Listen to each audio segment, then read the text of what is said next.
How do I plug? That's no good.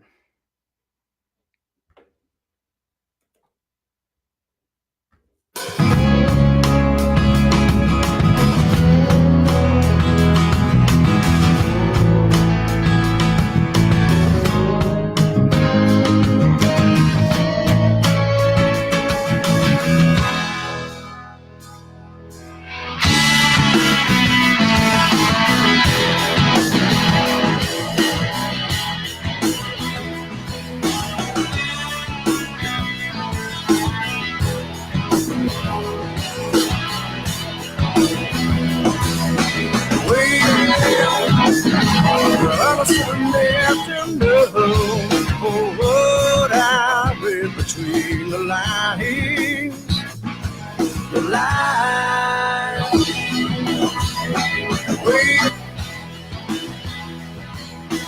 feeling like a hand in rusted chain. So do you laugh or does it cry? Dude, my volume's up so loud. You got to turn it down on your headphones. I wanted to give everybody a good song here because people complain about our music.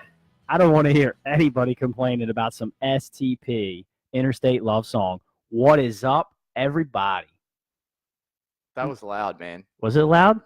Yeah, we have our headphones are at the same level. And no, dude. My eardrums are blown out. Yeah, mine are down lower. You got to turn it down if you need it down lower. What's up, everybody?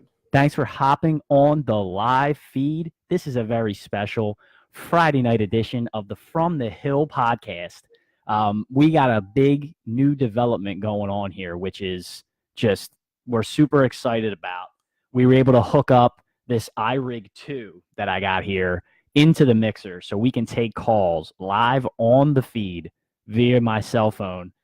Yeah, and there's the first comment already. I knew it was coming from Jason. I am beardless, and I got to tell you. Well, I guess that's relative. Well, yeah, it grew back in a day. Yeah, you have a little bit of stub. Yeah, you know, so here's the thing. I like to fancy myself as not a bad-looking guy. The beardless thing is not going over well. You do fancy yourself a lot, but let me tell you something. And it's the first thing that I noticed when I walked in the door and came upstairs, and you're sitting here playing whatever. You weren't playing video games when I came up, were you? No, I was playing with the music. I was jamming out. So I need comments on this. Does Jack look like he has a little bit of a spray tan? Because I came upstairs and it looked like he just got home from like Punta Cana or something. And I don't know where this is coming from. I accused him of tanning at the gym. All of a sudden, I'm pretty sure he tanned at the gym today. All of a sudden, I don't have a beard and I'm getting accused of going tanning. I'm telling you. It's a little bit strange. There's like he has a little bit of the raccoon eye, so I think he was sitting in the booth with those little glasses on. It's a long day at work, man. And I got up early to go to the gym. I don't know what to tell you. My gym doesn't have a tanning booth, dude. You got up early to go. I texted you at like noon and you were at the gym. Oh, that's right. I went to the gym at lunch. Oh. Yeah. I got up early for work, man. You were tanning. Cut me some slack, bro. So, again, super pumped for today. Thanks, everybody, for hopping on the feed. A couple things we want to go through before we get into the content. I did put up on Facebook yesterday. We are running a contest. Nick and I are trying to expand our subscriber base. So our goal is to get to 200 subs on YouTube. If you're on the feed, do us a favor. Please share this video. And remember, we post all of our podcasts to the YouTube application and the iTunes podcast application. So if you're on there, please drop us a like, drop us a sub. It's going to help us out. If we get to 200 subscribers, I'm going to be giving away a blown-up poster-sized picture of the new 76er Sports Illustrated cover. That's going to be awesome to go on a wall and in a frame. So, which hopefully will be worth way more at the end of the season. Exactly. That'll look awesome on somebody's wall when the Sixers take down the championship. So hopefully we can get to that goal there. And, yeah, so first question I had for Nicholas today. Did you see the John Wick 3 trailer, buddy? I saw bits and pieces of it. He's on a horse. Is that the one where he's on a horse? He's on a horse. Yeah, this is old. This is going back a couple months. Well, a second one came out. Have you seen any of the John Wick trailers? No. I mean, no, I don't think so. I've seen the movies. All right, so the John Wick 3 trailer, there's a second one out. Check them out on YouTube. There's two of them up. One of them's from Lionsgate, who does the movie, and then there's another one from another company. So there's two full trailers out right now. When is it coming out? It's coming out in like 6 weeks, I think. 6 weeks to 2 months, somewhere in that range. That's one of those ones that I don't care if they keep making and it's a guilty pleasure movie because it's not real. There's nothing real about it, but And it's my favorite Keanu movie by far because I don't think Keanu is a good actor. Where do you put him in the pantheon? All right, so let me just say, Keanu's not a great actor, but he was born to play John Wick. Like, he is John Wick. And Johnny Utah. Anybody named John, pretty much. Or he's Jack in Speed too. But John and Jack are kind of interchangeable, right? No, John Wick is like one of my favorite movies. I'll watch. It's a click and stick where anytime it's on HBO or Showtime or something like that, I'm gonna turn it on and I'm gonna pretty much watch it. If I don't have anything to do, I'm gonna watch the full movie. So we were talking about. It's like a quick one too. Oh yeah, dude, it's great. The first one's like an hour and a half. Yeah, it flies. So we were talking about John Wick, and we were talking about movies you're gonna go see in theater. So the question is, because for me, I'm gonna really want to go see the new Marvel movies in theater, right? But for me, number one to go see in theater is John Wick 3. Like, I gotta see it in theater. IMAX, like, I need it. I need the whole thing. That's when I Maybe will go. two. And you know what? Let me ask you a question. Would you go to the movies by yourself? Oh, 100%. I have. That's before. it's like the best thing. It's like I really would just want to do that. And now I have a kid, so I can't do that. But right. I would definitely. Yeah. That's like one of the great things. I've done that maybe like 3 or 4 times in my life. Yeah, me too. But it's awesome. I love it. When you go by yourself. Yeah, it's amazing. You get whatever you want to eat. Yep. And you pick just a chill seat. there. Don't have to worry about it. Dude, it's amazing. So a couple comments came in. Is that lame? Nah, dude, I've turned people on to that. My old roommate Chris was like, dude, you're going to see movies by yourself? Like, what's wrong with you? I go, dude, you're a teacher. Next time you have a day off, just go to the movies by yourself and come back and report. And he goes, dude, that was the greatest thing ever. I was like, I told you, man. I told you. Yeah, like you don't have to worry about like. It's cheaper. You sit where you want. You can get what you want. It's the best. Yeah, all at your own pace. Yeah, couple comments came in. Tate, appreciate the subscribe, buddy, and appreciate you putting a jihad on anybody that doesn't subscribe. Nah, dude, Cahill, are you seriously telling me that you are not happy about John Wick 3? Like, we might have to boo you out of here, bro. Come on, man. You can't stop while you're ahead. If Smitty's still on here, I know he's a huge John Wick fan. Yeah, I mean, come on. Everybody loves John Wick. Like, there is no way. And if Smitty likes it, everybody has to like it because Smitty doesn't like anything. That's true. That's true. If Smitty puts his stamp of approval on it, it's good. Love you, Smith. Yeah. Yep. See, everybody's talking. They go by themselves. See, there's nothing wrong with that. That has to be one of like the best things ever. Like when you just have nothing to do on a Saturday. Maybe it's raining, maybe it's not, but you just like, you know what? I'm going to go treat myself. I'm just going to go to a movie. Yeah. It's the best, dude. I really think it's great if you have like a random day off from work for whatever reason, or something like that. And you go at like 2:00 on a Wednesday. It's amazing. Nobody's in there. Nobody's there. Do what you want. It's cheaper. Dude, going to the movies is not cheap these days. $18 a ticket, man. Haven't been there since Jurassic World, so I couldn't tell you. I can't believe that you went to see that in theater with all of the hate that you have for those Jurassic remakes. No, listen, that one had some production value to it that I know the Marvel ones do too, but it's just like so lame. It's just so lame anymore. And there's more and more coming out. What's the most recent one that's going to come out? Of the Marvel series. So right now, Captain Marvel just came out. Okay. Which I'm really looking forward to because I love Brie Olsen. Okay, that's the one with Brie Olsen. Yeah, I love her, so I'm really looking forward to this one. They feel like they can keep adding these stars into, and they're going to be able to pay them whatever they want. Oh my God, yeah, because these movies generate billions worldwide. And I actually listened to a pod today that kind of was on the same wavelength as me. It was like, are we ever going to stop? It seems so lame to keep coming out with the same movie, but yet people find themselves at the box office just sitting waiting in line for these movie tickets. I mean, I don't see them stopping anytime soon. I mean, dude, look at the revenue. By the way, so Ant-Man and the Wasp was on Netflix, and I told myself I wasn't going to watch that movie. Is that the lamest superhero out there? Yeah. So I told myself I wasn't going to watch the movie, right? But the Wasp is pretty good looking, so I was like, I'll watch it. It was entertaining, and I looked up the stats. Dude, it grossed like $100 billion worldwide. Like, seriously. It literally grossed like $100 million worldwide. So, dude, I was like, it's the Paul Rudd factor. Dude. I mean, they thought it was a Judd Apatow movie. Slap Marvel on there. You slap Marvel on there, and it's good to go. So let's do it, Nikki. Let's take our first caller here. We got our first caller here. Let's bring up our first caller. Make sure that everything's working here. Who do we have on the line here? Hey, can you guys hear me? Hey, I know that voice. It's Ross, the swing boss. What's up, buddy? That was borderline creepy, but okay. What's up, guys? How you doing, buddy? What's going on? You guys are cutting out a little bit, and I don't know if it's me. I actually have you guys on my stream, so we're kind of doing Inception here. I have you guys live on Twitch. Nice. I have you guys on Facebook. So let me actually kill the Facebook feed. That might be the interference. I don't think it is. It's a little new setup we got going on here, so we may get like a little buzz in and out, but it should be mostly good. Let's get some electronic nerd talk going. Yeah. Perfectly now. Absolutely perfect. There we go. We're calibrated. Let me just unmute my mic real quick.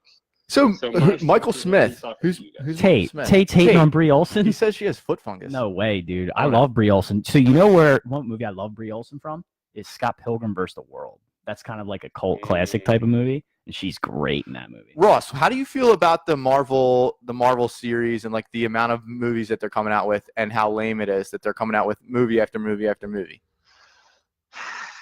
So, are you a movie guy, number one?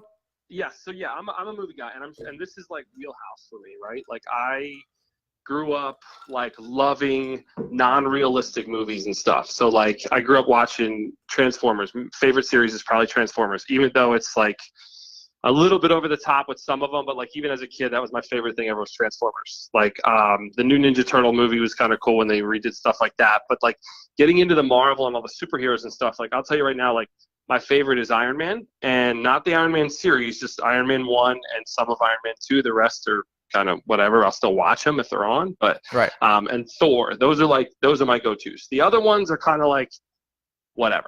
You know what I mean? They're great movies as far as action-packed and stuff like that, but actually sitting down and trying to follow them, like you guys are saying, there's so many. Like so I'll give you an example. My neighbor is a huge comic book collector. He knows all those movies through and through. He can follow them easily. Me, it's just like, okay, here's another movie with a ton of action, explosions, and CGI. Let's see what it's all about. Like, that's it. That's why I'm watching. I'm not watching it because of the story. I'm not watching it because of the plot or anything like that. And that's the kind of part that I don't like, is that I want to know kind of the story behind it.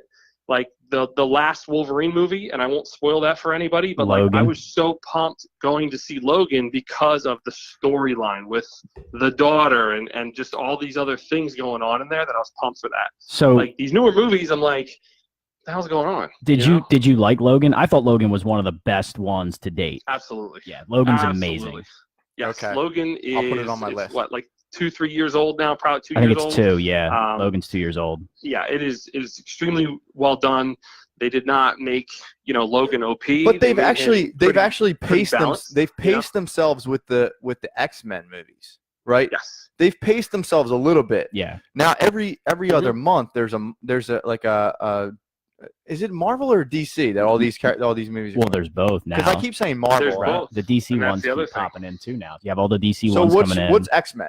X-Men is Marvel, Marvel. but that's owned Marvel. by Fox. So Oh, you yeah, see, yeah. we're crossing streams because Yep. X-Men, Fox owns the rights to X-Men and Deadpool, by Mhm. the way. So like And when the Deadpool's, Deadpool I movie- just recorded. I Right. DVR'd Deadpool Deadpool 2 2 last night. So Deadpool 2 makes a lot of Logan references because that came out Mhm. in the Fox timeline after Logan did. So you've got got some of that going on there. Well, I just think that the John Wick, you mentioned the action pack, like, okay, I want to go see an action movie. I like that. And I think John Wick is the adult version of that. John Wick's, yeah. So And I really, Yeah, absolutely. I really appreciate that it's not a 3-hour epic. right. I like the hour and a half, Hour and a boom, half, boom, boom, boom. I agree. Yep. I agree. I'm right there with you guys on that. Right there with you. You know what's interesting is that I cut the cord on cable, so I don't have like a bazillion channels anymore. We do Hulu Live, and we have Amazon Fire Sticks on all of our TVs. Yep. And it's great. You Yeah. save a ton of money. You can really kind of target what you want to watch from a search capability and stuff. It's not just like, let me scroll through a million pages of channels that I don't really watch. And what's interesting How's is that for I never sports? realized it's great for sports, guys. Yeah? I have Hulu Live on my phone. I can access Hulu Live from anywhere with an internet connection. So an iPad, a laptop, anything. So if I'm on the road, and I'm on the road not too much, but more frequent than not for my job, I can watch Phillies games. I can watch Eagles games if I'm staying over a weekend. And it's all crisp and clean. And the best part is there's actually not as many commercials tied to that than there is on national TV through Comcast or something, because there's not a lot of rights paid into that. It'll just be like an ESPN graphic, and there'll be a countdown of like 140 seconds until the game comes back on, and that's it. So it's just like a graphic with some background music. And I then got you. you. Go do whatever you want to do. And I you come got you. back, so So- you're not worried about like Couple being drowned questions out by came in for you. commercials. So one came in. Well, first, So first one that came in was, how about Suicide Squad? I know Nick actually likes Suicide Squad. No, I hate that movie. that was That terrible. movie was awful. Not a fan. Yeah, not It was- they it was didn't do a good super job. hyped with that. Wait, it was good You know, until you have new the end. They were like, characters. wait a second. You know what bothered me Yeah. about that movie? They hype up the Jared Leto Joker, and he had Yes. about 2 scenes in the entire movie. And I'm going, what's 10 going on minutes here? total, I think. No, And the other listen. question that came in for the Fire Stick was, how's golf? Like, can you find golf and stream golf? Oh yeah, absolutely. Every Sunday, it's segmented for you guys. So like, what I don't like about, I used to have Verizon. I've had both. I used to have Comcast at my old house. This house we had Verizon because it was already laid in the ground and everything. You have to know where the channel is to go to it. Otherwise, you kind of have to like slowly go through their menus because their machines aren't very optimized for you to quickly search through things. With Hulu, it all just comes up. There's continue watching. So anything that you've been watching up to like the last 5 things will stay saved because it's all recorded basically.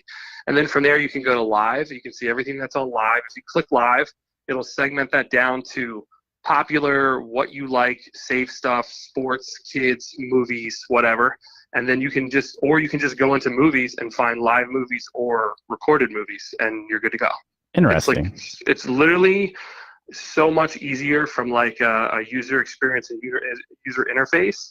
It's literally years beyond the Comcast. And I don't know about Xfinity because I know Xfinity's dumped a lot of money into that lately. Right. But from The voice Verizon standpoint, recognition it's and still the the same thing from like algorithms. 2004 that I remember when my parents had it in their house. It's like Yeah. the same remote. Well, I you mean, know? Nick and I have been talking about this a lot recently in the Mhm. evolution of how we're going to consume our media, right? And the platforms that Oh, we're yeah. taking on, because we're always talking Netflix, and Mhm. and just the production value that people put in and the way that Mhm. we consume and the algorithms that Netflix runs. They go, well, hey, you watch this and that. I think you'd probably like this or that, right? So Mhm. another one came in Yeah, here. 98% match and stuff like that based on what you watch. We talked yeah. about this movie franchise already, and I had asked Nick if he watched it yet. Did you see The Equalizer 2 yet, dude? Not 2. I I had saw not. 1. Oh, you guys. I did watch 1 since we did. Oh, you did watch one. Yes. How good is that movie? Now, is that It was is that good. an original series or is So or is that- Equalizer with Denzel, the new one, is actually a remake. It's very John Wickish. Okay. That's what Cahill Oh. said. It's very John Wick-ish. It's very John Wickish, Wick-ish, if and that's it's a word, it's like right? it combines Wick and it combines Mr. and Mrs. Smith in that they fight it out in like a retail store. Right. That's right. Yeah, that's where they finish in a retail store with the lights out. Nice. Yep. Yes, sir. I was a big fan. So hey, Ross, I saw your post today. You have your pod that's going to be resurfacing on Sunday night. Sunday night, 9:00 ish. Now So- that you have a kid, you'll understand. Yes, I know. Why don't you plug that a little bit? What are you going to be getting into? And I don't know if you can reveal your guest. Probably not. I saw that's a kind of a little bit of a mystery, but yeah. Why don't you plug that a So little we're bit? not going to reveal the guest. The hint that I can give you guys as far as a guest is this person aligned very well with what I do and what I used to do in the heyday of Swing Boss, right? So as far as reviews and products and this and that, this person was right there with me on YouTube.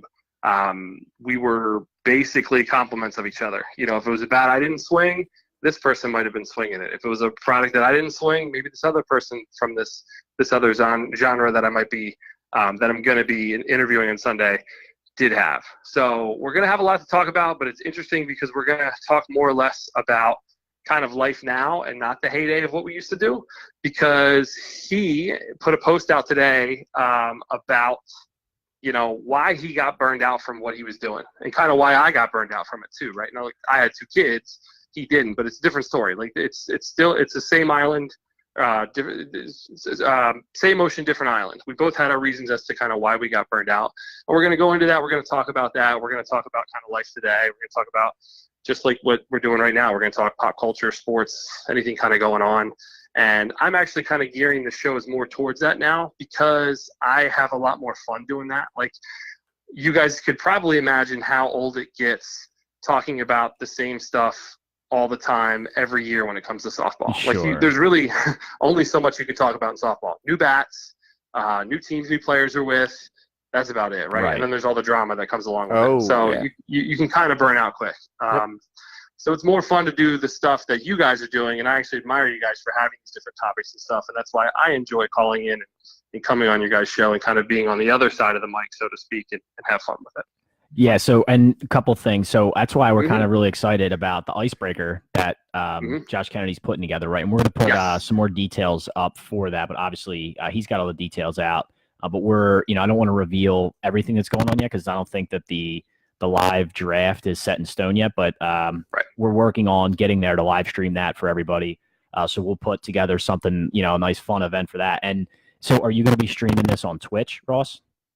Yeah, so I'm going to try. I have to figure this out, right? Because with different streaming platforms, usually you need different pieces of hardware.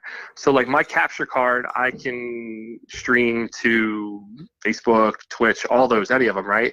But if you want to stream the same event twice to 2 different platforms, you need 2 different capture cards potentially, from what I've heard. Right. And I haven't ever done that yet. So that's what I have to figure out. But you guys know there's loopholes to everything, right? So like what I would do is from a Twitch standpoint, because Twitch is going to handcuff you and we don't want to handcuff people watching the stream for the draft.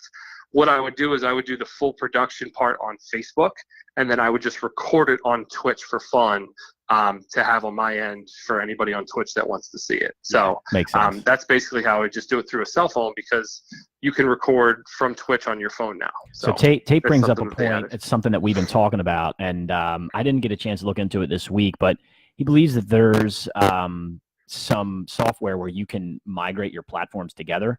Because it's something that I really want to do because I really want to do some more YouTube live as well.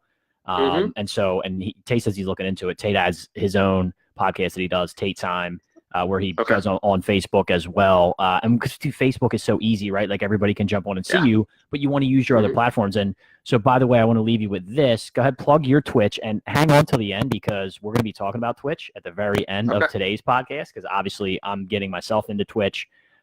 So tell everybody where they can find you out on Twitch, and then we're going to let you go. Yeah, so as far as Twitch, I stream Fortnite, Apex, Blackout a little bit here and there. Jack, you and I are going to try to team up soon with that, and you guys can find that. It's simply all my platforms, all my handles. It's just The Swing Boss. So if you guys do twitch.tv/The Swing Boss, you guys can easily find me there, and I look forward to what you guys are going to talk about at the end of the stream as far as Twitch, because it is one of my favorite things to talk about. So yes, sir. Have a good night, fellas. Thanks for having me, and I'll continue to watch offline here. Okay? You're the man, Ross. Ross, the Swing Boss. Take it easy, Thanks, guys. buddy. That's Ross, the Swing Boss. Yeah, I could talk for hours about this stuff. Like, yeah, you guys are on the. I could talk for hours and, about this stuff. The Twitch and the live streaming and.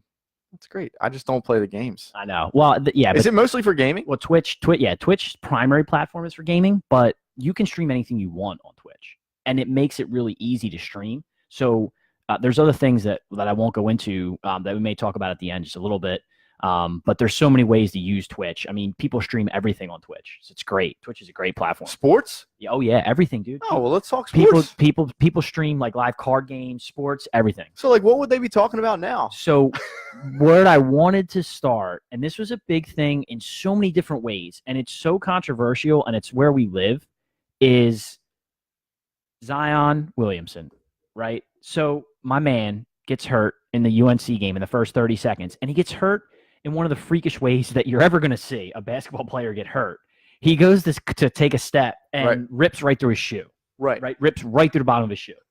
So let me just start with, if you look at the move that he was attempting to do, if he pulls that move off, that is an insane move. He basically rotated his body to push off of his left foot. If he makes that cut, he's wide open. He's probably doing a backflip somersault. Dunk. Yeah, oh, yeah. And it was just for a man of that size to cut his body the way that it goes. His athleticism is just amazing. The torque to go through an athletic shoe that was probably custom made for him at this point. Oh yeah. Or the NCAA. Right, so we were. That's the first topic where we live at is, they're forced to wear those Nike shoes because of their contract with Duke. So he has to wear those shoes anyway. Which I don't think he was complaining about. No, but it's just how ironic is it that he has custom-made brand new shoes and he just tears right through them. But my first thought was the athletic ability to make the move that he tried to make. It wasn't just a regular cut. It was a complete 180 spin into cut into. I don't know. He was definitely going to do something crazy. It was an impressive move. I have to chime this one in. Tate says, as an ambassador for the Big Baller brand, that would never happen in Big Baller brand shoes. Well, I thought that was funny. We don't all have $500 to try it out. Yeah, on some shoes. So So anyway, so Zion gets hurt. UNC ends up rolling through Duke. That's sort of an afterthought at this point as compared to Zion's health. And now the real conversation begins in that it's well regarded that Zion's going to be the first or second pick in the draft, right? Like he's going to go top 2 in the NBA draft. And so we're not sure the extent of his knee injury yet. They said it's a sprain. It is a sprain. But the question is, come back. Does he play? Does he play? Would you ever play again? So let's start there before we talk about the dynamics of that. If you're him, are you suiting up again? Are you going to play any more Duke games? Are you ever putting that Blue Devil uniform back on? I don't think it makes sense to, but then I also saw a couple of other takes out there that it doesn't make sense for RJ Barrett. It doesn't make sense for Cam Reddish. It doesn't make sense for Ja Morant. It doesn't make sense for any of these guys to be playing. It doesn't. The one and done is a stupid rule. It's terrible because of this factor. You're going to have guys that are lottery picks that they know they're lottery picks, and you don't know what you're going to get out of them. Are you going to get 100%? Maybe at the beginning of the season, it's just such a. Okay, so all right, so I'm sorry. You said a lot there. I know. But you didn't say much. I know. So the question still stands: if you're Zion right now, are you coming back to play again? No. Okay, I'm glad you said that. I listened to a ton of conversation about this, and I actually listened to a guy he's one of my favorite guys ever on radio, and he's probably my favorite ESPN commentator. It's Jalen Rose. I love the angle that he brings, like from his life experience. From obviously he's a superstar playing in the league for 12 years, part of the Fab Five. The Detroit sort of low end basketball scene, right? Inner city Detroit, and his perspective on everything I love. And he was talking about this, and what you're dealing with here, everybody wants to say it's all the NCAA's fault, right? And the NCAA is the big bad wolf. But remember, here's the thing that we forget sometimes. The NCAA is not college basketball. College basketball is college basketball. College basketball is the kids, the coaches, the assistant coaches, the players, the experience. Like for those guys to be on that stage for them, like Zion and Barrett, like these guys are loving that stage, getting to play in front of the Cameron Crazies and go to the tournament.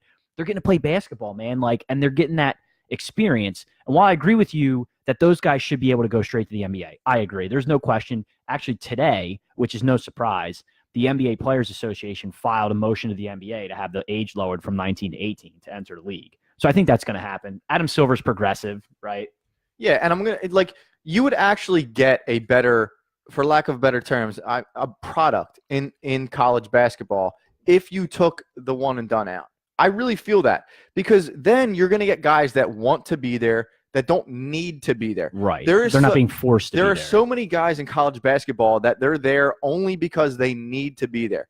And they know they're gone.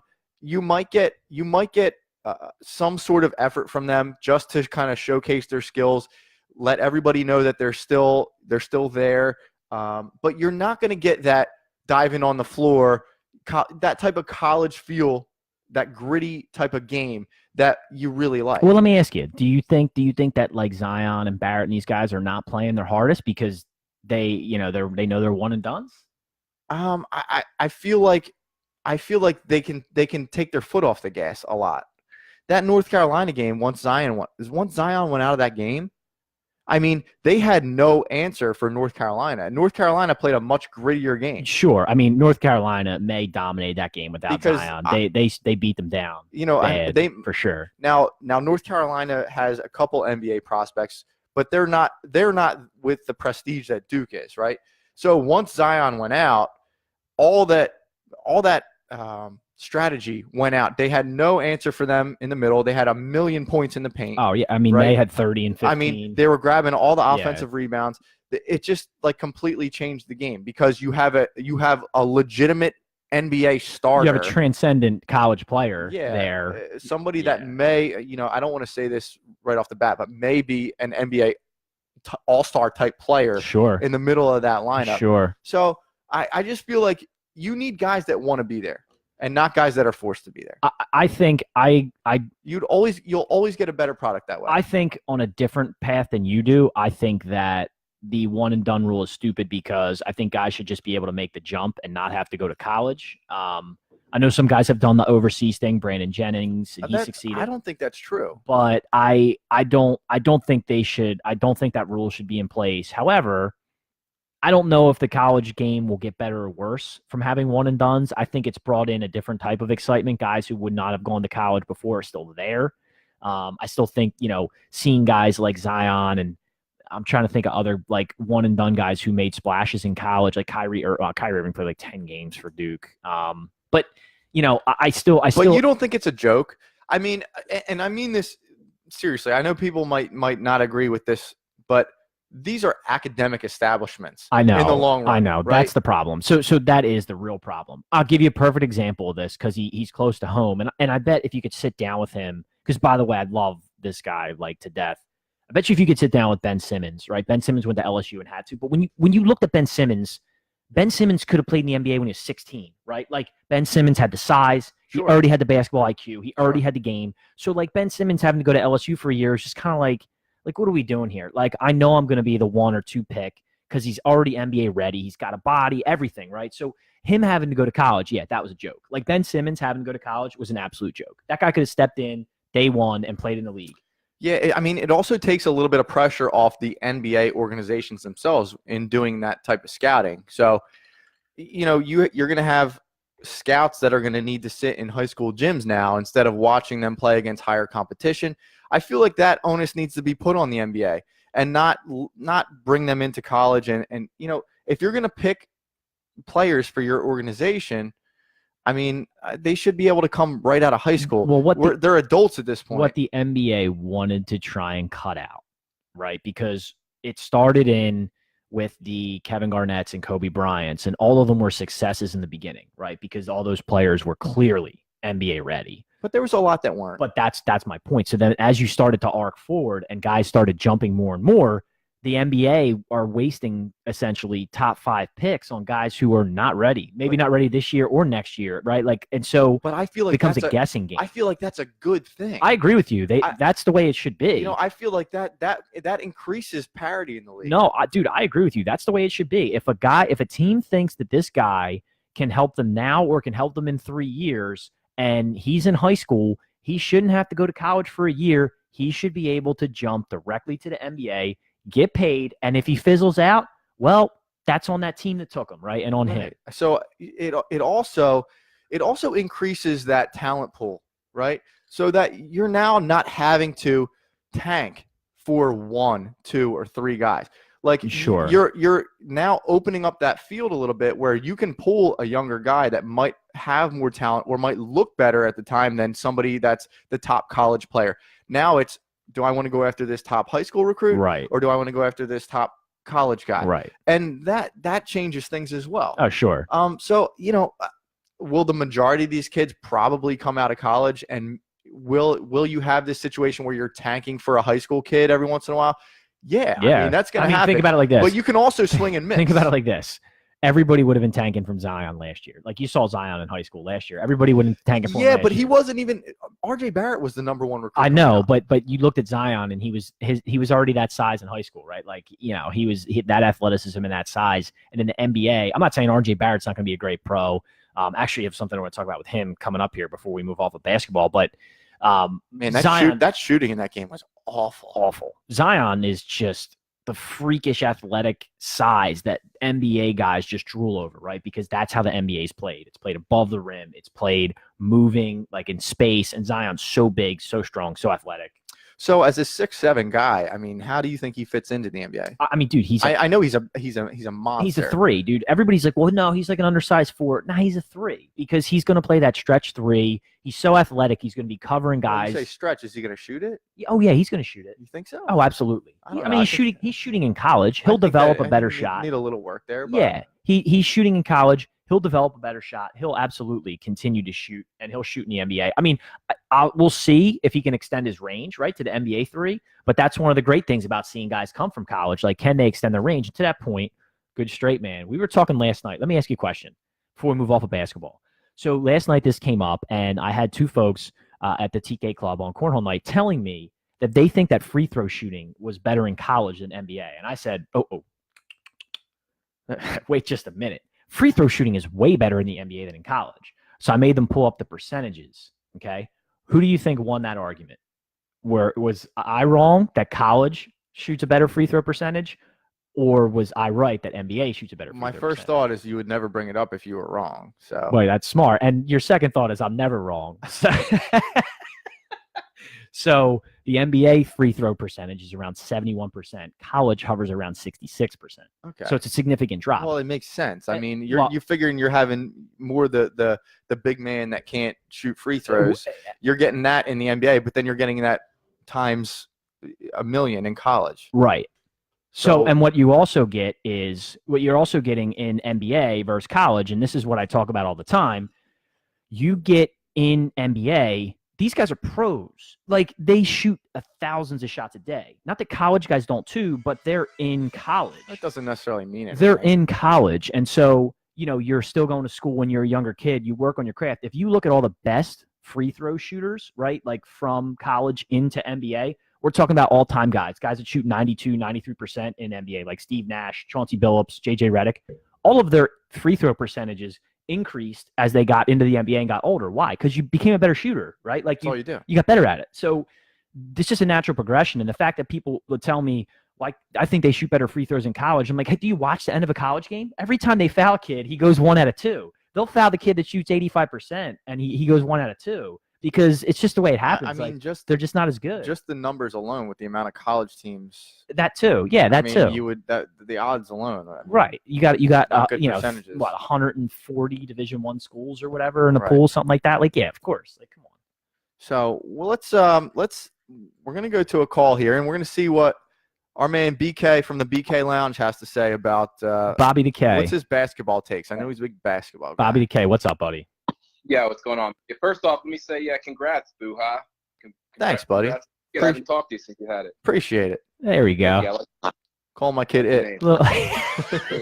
like Mickey Mantle, right? That's what us without kids call them. So yeah. So You got to make him number 7. That's what us without kids call Michael was for a couple different reasons. Number one, my youngest brother's middle name is Michael, so we wanted to keep that kind of like family thing going. But then Mickey Mantle, and then also Mike Trout. So yeah, my wife didn't know that from the beginning, but now she does. Yeah, but God, what I called a month ago, and the topic was Harper, and I guess it's still that. And I wanted to get your reaction. BK's jumping into baseball. I like it. It's a good Oh, transition because we Yeah. were moving there anyway. Yes. Okay, yeah. So I wanted to see what you guys thought was on Machado, that deal the Phil's missing out, and also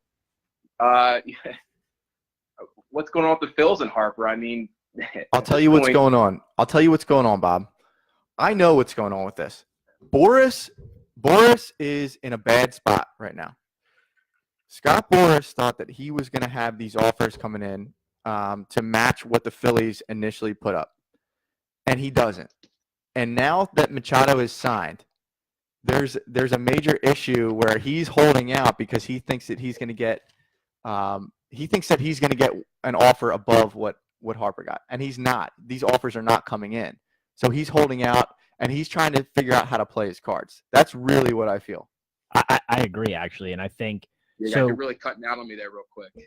sorry. can't believe it. So, and I also That's think better.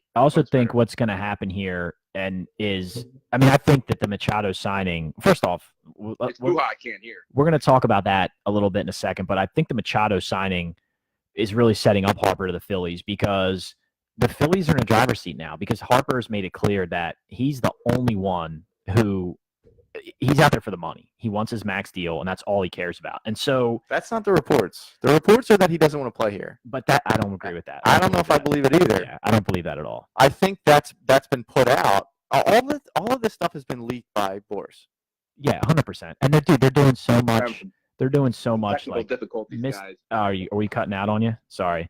They're doing so much like misdirection and report here, report there. Like it's ridiculous. Sorry, Bobby. Can you hear us? Nah, not really. Hang on. Let me turn it down a little bit. How's that? Say something again. How's that? A little bit better? Yeah, a little bit better. Yeah. Okay. That's the first word I heard you guys say in the last 3 minutes. Yeah. So let's break this down at its basis, right? I think that Harper's going to the highest bidder, and I think that there's very few teams right now, if any, that can outbid the Phillies. And so I think if the Phillies come in with the highest offer, they're still going to get him. I think the Phillies have already come in with the highest offer. That's what I'm saying, and he's waiting it out He because wants more. he wants to put more and more stories out. You see these tweets coming in and out every single day that John Heyman is releasing these this inside, quote unquote, inside information that doesn't tell you anything. It's just, okay, the Giants are now fully in play. And it's all BS. They're not. There's no offer on the table that's going to match what the Phillies has put out. So all of this stuff that's being leaked is in an effort to put pressure on the Phillies. I agree. And it's just, I think Klentak is a little bit calling their bluff, which good for him. Sure. You know, the fact that Harper doesn't seem too thrilled to come to Philly. You know, but you've heard that, Bob. But you've heard that. But how do we know that's true? All this stuff being leaked hasn't been true to this point. So how do we know that that's a true story? I've heard the contrary. Yeah, and actually it could be right. You know, and like I said, I'm not basing that on anything besides just, you know, just throwing it out there, sort of playing devil's advocate. But I agree. I mean, the Giants, look, they don't want to do a 10-year deal. Bob, let me ask you this: you're a 25-year-old slugger who's been destined for the Hall of Fame since you were 16 years old. Okay, you had a major outbreak season in 2015. You were a stud, one of the best seasons ever put together. Would you now on your Hall of Fame path, since you've had kind of 2 down years after that? Still good years, but not the years that you put up in 2015. Would you rather go to the park that it's the worst place to hit for a left-handed hitter for the next 10 years, or would you rather come to Citizens Bank Park where you crush every single time that you're here? Oh, well, every time I heard the Padres come up, I think that's the absolute worst place. Well, I'm talking about the Giants, and the Padres is probably second or third worst. Well, I mean, both those stadiums, man. Right. I mean. So I don't. Hit 90 home runs, you know, in 2004 if he had played at Citizens Bank Park. So I'm not buying it. I'm not buying the fact that he doesn't want to come to Philly. You're cutting out on me again. Yeah, I think we're gonna have to let you go here, Bob. But yeah, we're having some technical we appreciate the difficulties. call. I don't know if everybody was able to hear or not. Keep hopping on the feed, Bobby. The point I was trying to make was, listen, if you're destined for this Hall of Fame career, why would you put yourself in a hole going to the worst hitter's park that you could put yourself in? Or the second worst hitter's park that you could put yourself in, San Francisco being the worst and San Diego being the second worst. I understand that there's a lot of things going on in San Diego. They have a really good farm. So if you guys follow the farm systems and things like that, like there's some promise there, but nobody ever won a championship with a farm system. I mean, let me say this straight away. When Machado signed with the Padres, I saw a ton of backlash, right? And my first thought process was this: basically, why do you sign with the Padres? Blah blah blah blah. Listen, if the Padres want to give him 10 years, $300 million because they think they're going to improve their club, let them do it. Who are you to play front office for the Padres? But I have this thing, and it's just this perception that I have that there's certain teams that are always bad. There's certain teams that are always bad no matter what.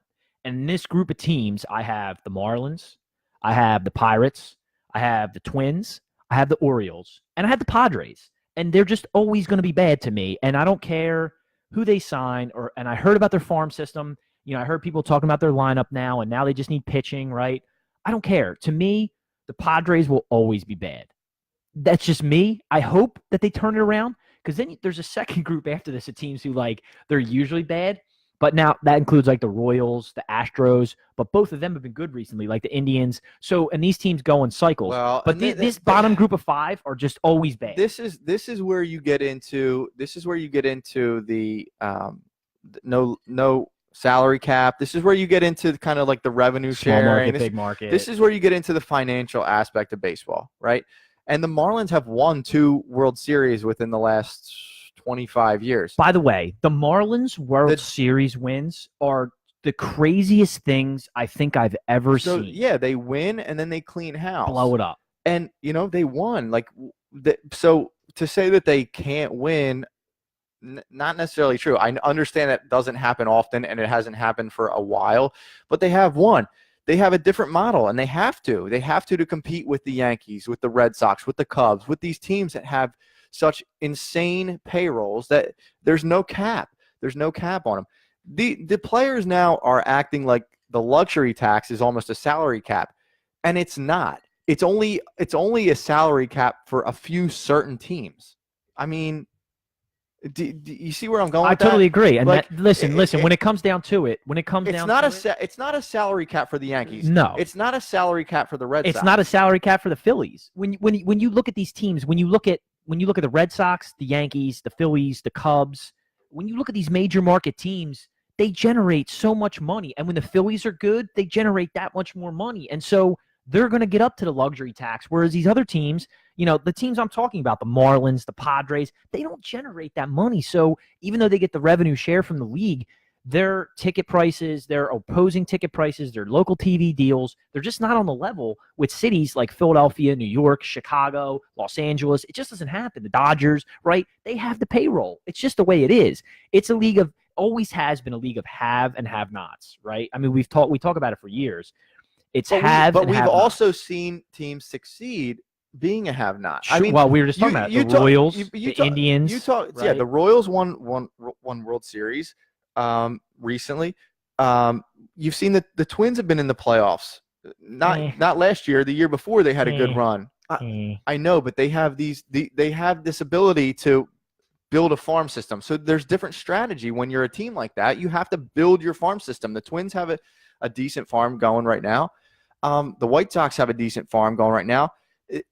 The White Sox are competing against the Cubs in their own city. Sure. I mean, that's a tough on the thing south to do. side, right? Yeah, that's a tough thing to do. 100%. So that's the thing that's the problem with baseball is we're treating this luxury tax as a salary cap, but only for the bottom half. That's right.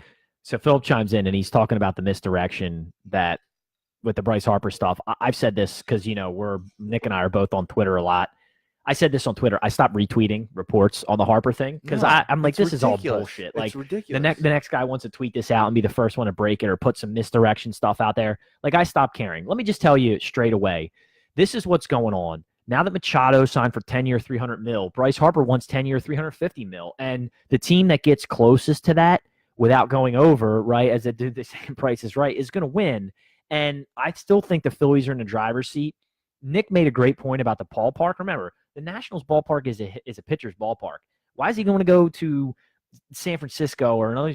If he comes to Philly, he's going to add 6 to 10 home runs to his total a year. He's going to be a larger-than-life superstar. The team is on the up and up. They just signed Nola. Look at the guys they're bringing in. By the way, they're not going to be done with Harper. Like, they're already committing to spending the money. I think Nola took a very team-friendly He took a very team-friendly contract. I think Harper's coming here. It's just a matter of they're arguing over the last 10 to 20 million. I think that's where it's at right now. Seriously, don't believe the reports on Twitter. I've been reporting this on From the Hill for the last month, and this is how it's going to be. You give Harper $340 million, he's going to come.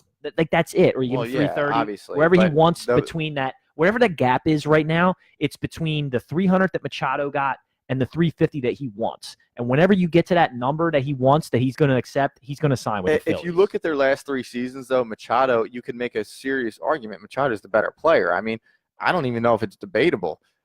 And that's the thing, is Boris just thinks that he's going to bully everybody. And I think Klentak did a good job in kind of calling the bluff and saying, like, dude, like, what else you got? Show it to us. Right. If you got it, we'll match it. But I don't think you have it. No, I agree with you. And that's all that's going on right now. I seriously think he's days away from being a Philly. They just have to settle on the number, and he's going to be a Philly, I'm telling you. I think so, too. Interesting part about Machado, do you think that he took it as like I want to go to a nice weather city, a decent team, not a lot of pressure, I'm going to coast?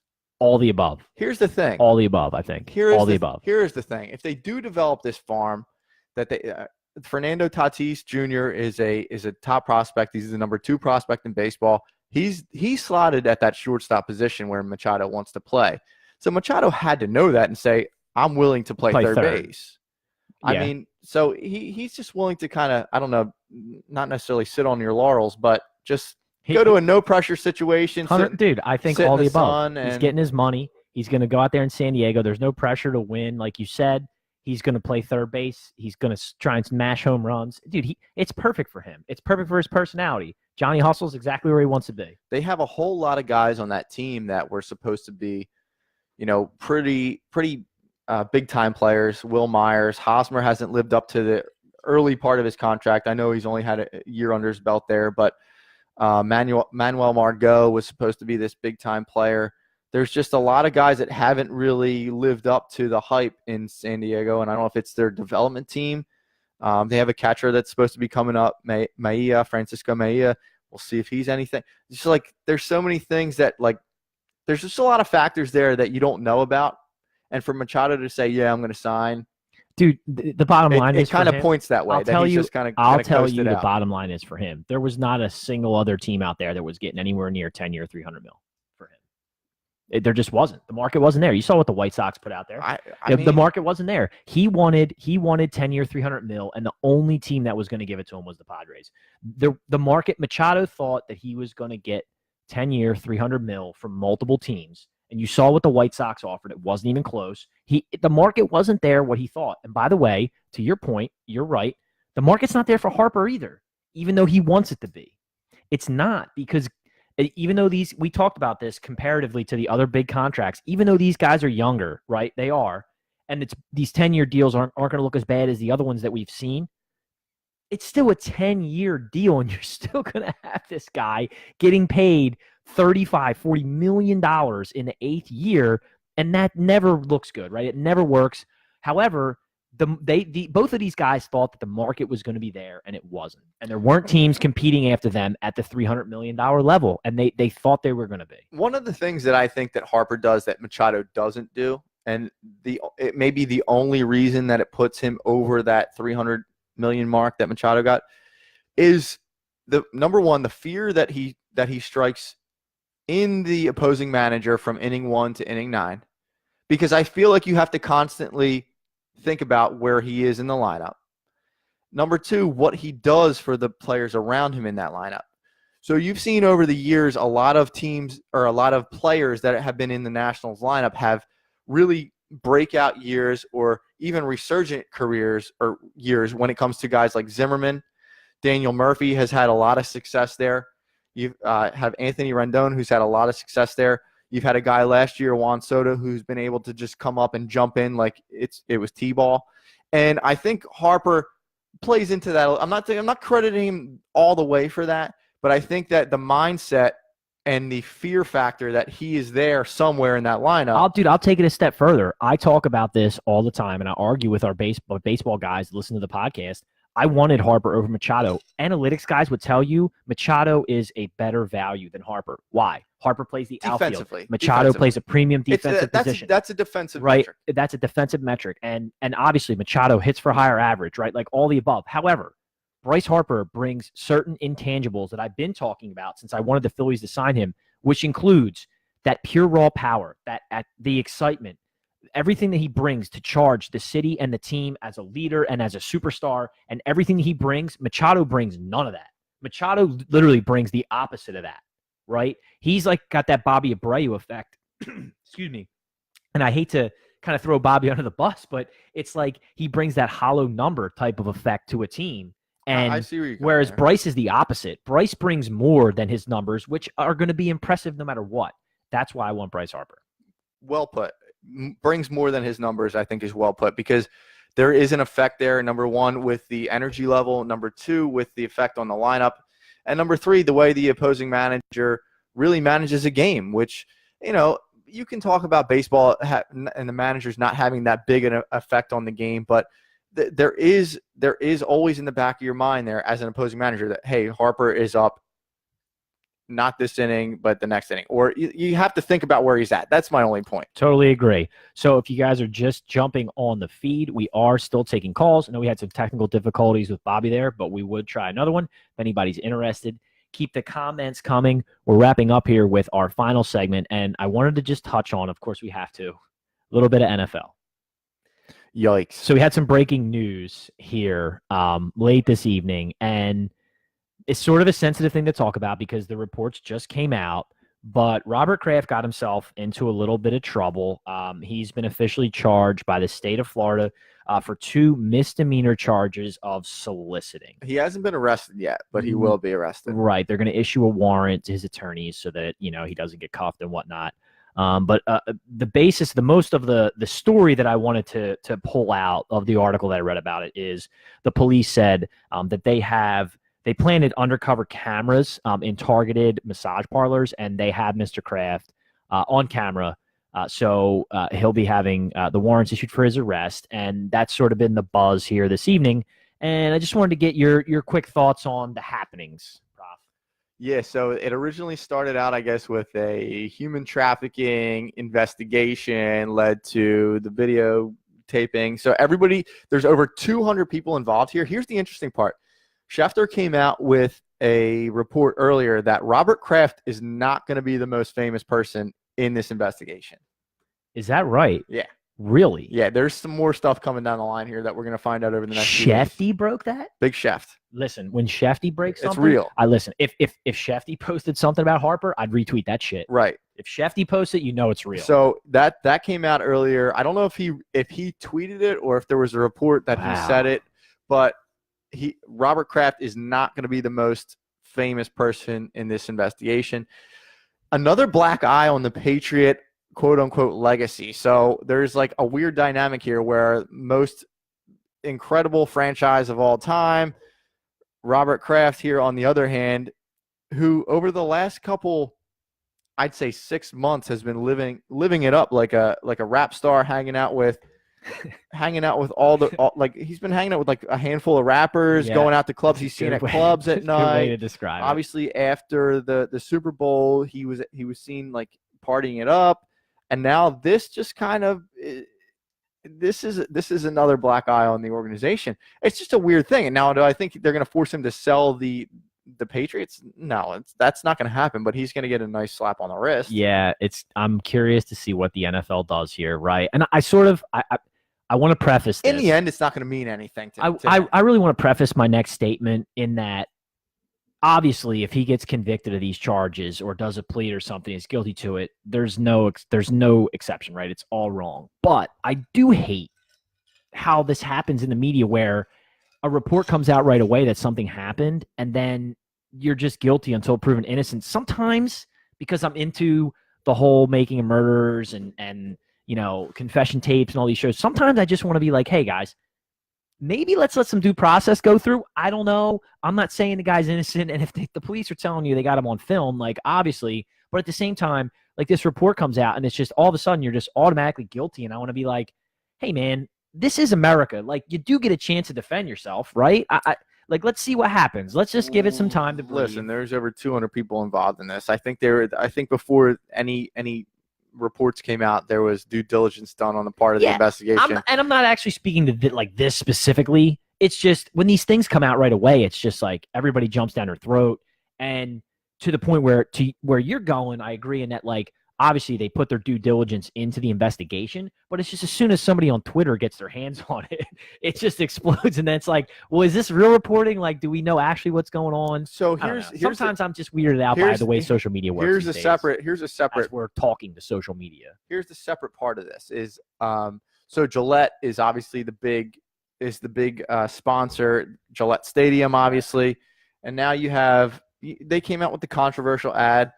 I think that was them that did Gillette. The boys being boys it's sort Gillette. of thing to kind of absolutely. It's absolutely Gillette. Take away this which has become the new phrase, toxic masculinity.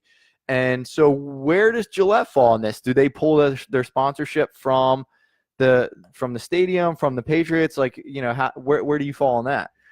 That's a good question. I mean, they can't pull it from the stadium only because the stadiums are leases, so they run for several years. So they can't pull it from the stadium. They'd have to. I mean, I guess they probably could. I think you could pull your name from They probably because could they're putting money in. Well, they probably could because they could say it could be defaming their product name, right? Because of Robert Kraft and the Absolutely. Patriots. They probably could. They'd have to go through some litigation for that. I don't see that happening, honestly. I really don't. I don't know what's going to happen here, but I don't see Gillette pulling their stadium endorsement. I really don't. I don't know, man. I think a lot of these companies take that very seriously, and I think we've seen this in the past where players or organizations have hiccups and sponsors get pulled. I mean, it happens all the time. Yeah. It happened to Tiger, right? Oh, 100%. I mean, I don't see it. You could. I'm not saying you're not wrong. I'm saying I don't see it. I mean, the Patriots organization is on that level. They're with Tiger. They're still the Patriots. I get you, but some companies take that very seriously, and they would definitely be under scrutiny if the decision comes down to not do that. I mean, I think there would be obviously more so than ever. There's scrutiny put on companies to. Oh, wholeheartedly agree. Because if they don't, right, they're going to come under even more fire. Right. I agree. All right. So last thing I want to touch on real quick. was the Steelers. And we sort of talked about the Steelers a little bit last week, but there's two players here really. Can we even call them the Steelers Stars anymore? Are of they the even Steelers. not even the Steelers This anymore? is just outrageous. So first off, Antonio Brown, who no longer wants to be known as AB, he wants to be known as Mr. Big Chest. Did you hear that? It's the weirdest thing I've ever heard. I mean, I'm all for somebody wanting to be known by a nickname, right? I have several monikers that I go by. You're like sly laughing like I don't like it. You do have Yeah, nicknames. so I'm the man of 1,000 nicknames. So I'm all for somebody wanting to be known by another nickname. Mr. Big Chest sort of seems a little out there, but Yeah. we'll give it to him. Antonio Brown will go to the NFC. He will be traded to the NFC. He will not be traded anywhere near their division, and I don't think they're going to give him to somebody like the Patriots. I don't think he will be traded in the AFC. I think he will end up in San Francisco. Yeah, that seems to be the leading candidate, right? We saw that last week. So he met with, as Nick is alluding to here, he met with ownership, and they both agreed to part ways. The other weird thing that happened with the Steelers, which we had talked about, and I, as correctly predicted, so the way that the franchise tag works, I don't know if you guys understand this, but I'll lay it out for you. The way the franchise tag works is you get to slap it on somebody for 2 years if you want, right? So last year, Le'Veon Bell. It is from year to year, though. Can't you No, you you have to can put it only for a use it full on 2 years? You can only use it on a player twice, and then that player's not eligible for you. to Right, use but it on it's anymore. year to year. It's year to year. Yeah, right. so one, I'm going to franchise you, And and then next year I'm you going to can do it franchise again, you. right. Yeah, but So it's an independent decision. Correct. Right. However, there are stipulations that come with that. So the first is, obviously, Le'Veon Bell did not sign his franchise tender last year, which would have been his second straight year on the tag. Now, at a second straight year on the tag, you get a 15% increase over what you did the year before versus the top 5%. So you get paid more, right, on top of what you got last year. However, once you franchise a guy twice, you can't do it anymore. However, there is another tag. It's called the transitional tag. And if you get the transitional tag, you then have other stipulations that come along, including if the player wants to force a trade, you can, but then you get compensatory draft picks back for trading that player. And then his performance rating can happen on the other team where it could be like, well, if he plays really well, we're going to get a 3rd round pick. Or anyway, all this is moot. All this is moot because the Steelers have They already decided said no. they're not going to transitional tag him. So he's free to walk. So Le'Veon Bell is free to sign. And the Steelers are pretty much crumbling in front of our eyes now, right? Like Antonio Brown gone. Le'Veon Bell gone. Oh, and there's Bugzilla. So essentially, the Steelers, as we know them, no longer exist, and this is going to be a really weird thing to see them next year. Big Ben's close to retirement. AB's gone. Le'Veon Bell's going to be gone. Le'Veon Bell has first reports say most likely going to the Jets. There's a possibility that they both end up on the Jets. Yeah, there is a distinct possibility that they both end up on the Jets. I agree with you. I don't see them leaving AB or Mr. Big Chest in the AFC. I think he's going to come to the NFC. A team like the 49ers or Seattle or a team that needs a receiver that's got some cap space is going to try and snake him up. So throughout the Philadelphia radio markets this week, there's been questions put out of if you had your choice of one or the other, who would you rather go with? Le'Veon or AB? Yeah. I don't want any parts of Mr. Big Chest. No? I don't. Honestly, look, you know me. I have in the past erred on the side of being for big personality receivers. But with the way this team is constituted, I want no parts of AB. Seriously, I want no parts of Mr. Big Chest. I wouldn't bring him here for the veteran minimum. I'd love to get my hands on Le'Veon Bell. Love to, but I want zero parts of Mr. Big Chest. I'm not really in at all on bringing in running back free agents. Like, I think bringing running back free agents is basically you're just waiting for that running back to die and be no good any longer. The difference with Le'Veon Bell is his effectiveness out of the backfield and catching passes. And I think that's what kind of separates him from other free agent running backs that we brought in the past. I'm more for like drafting your running back and like letting him grow with your organization. But Le'Veon Bell's a little bit different situation, especially since he's got to be a little bit more fresh than some free agent running backs that we brought in the past, like DeMarco Murray. I mean, he's got to be a little bit more fresh than those guys, having sat out last year.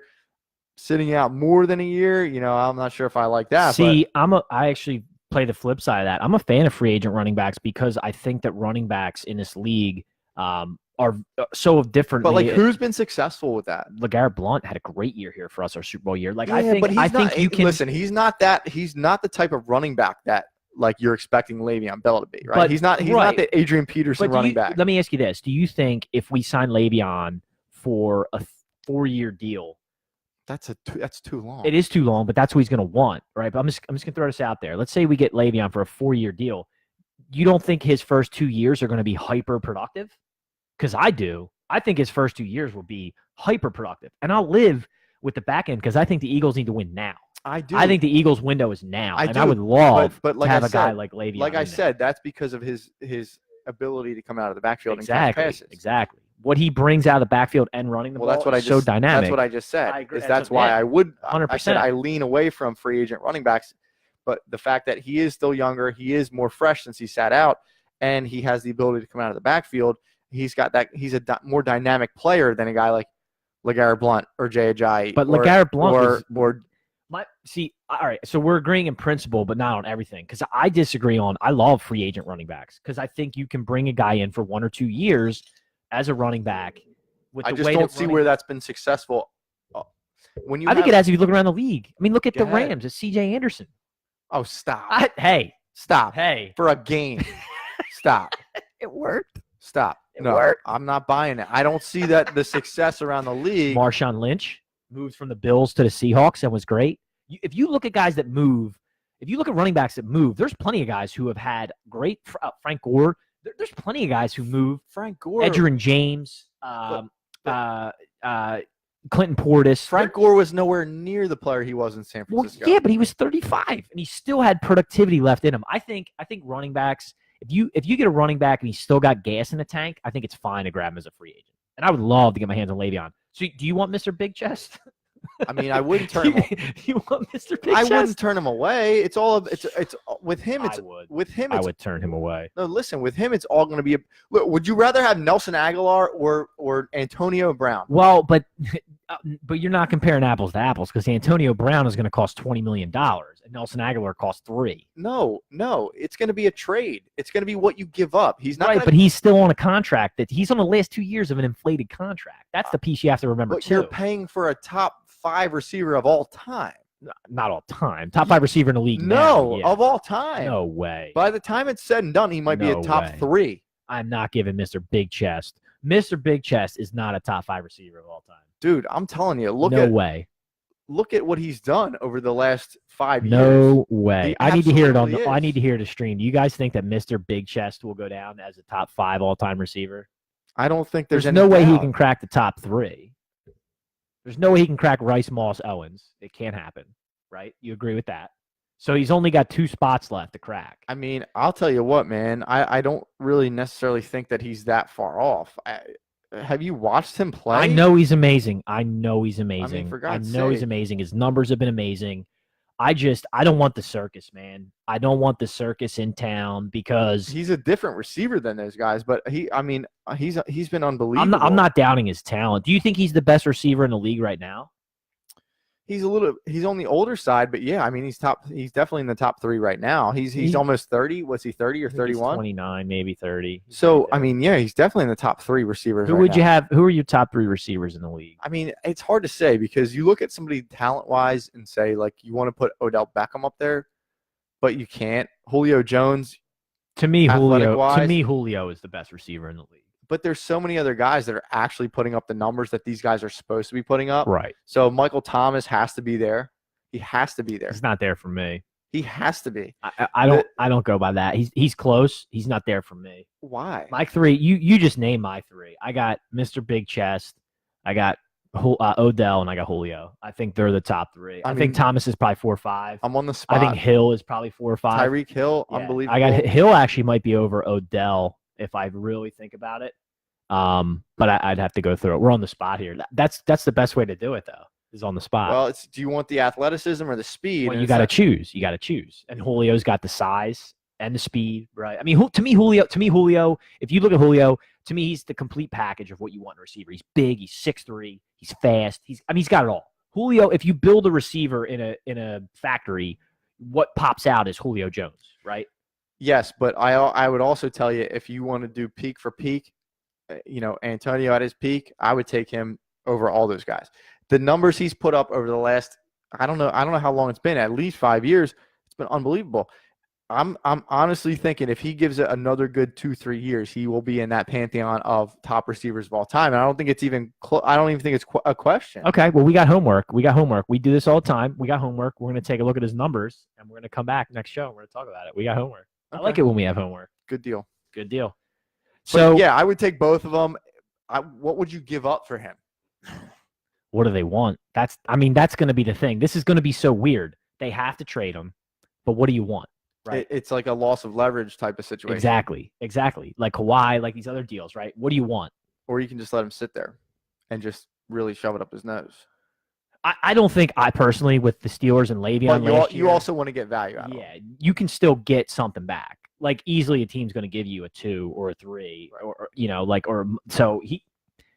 it's what do you want? It's going to be one of them. What do you want? What are you willing to give? That's going to be the most interesting piece of the whole thing. Is what do they actually get back for him? I think it might, it sucks to say this, but it might be a benefit to sit on it till like a trade deadline situation where teams kind of feel themselves out and see what they want to do. He won't let that happen. He's going to want to be on a team. He's going to want to be out there sooner or later. Like he's going to make it. He's going to be out and about, out in front of it. He's going to make it well known that he's going to be. Thanks, Kurz. I've been getting a lot of hate on shaving the beard, buddy, so I appreciate it. But dude, like he's going to force his way out there before he wants to get to his new team as soon as possible. I think he's going to be before the draft because I think the Steelers' best chance in getting something back for him is going to be draft picks, and it's going to be this year's draft picks, obviously. So I think he goes right before the draft or close up to the draft. That's my opinion. That's how I see this going down. So you're definitely doing Bell over Brown. 1 year. I want Bell. All right. I want Bell. Yeah. Fair. I want Bell. All right. So what we're going to do here is we're going to wrap things up. But what I wanted to do during the wrap up here, and I sort of teased it earlier, is Easy, big fella. you like that? It was too hot. What? Too hot there? Too hot. No, you're good. So, we were talking about it earlier. We were talking with Ross, the swing boss, about Twitch.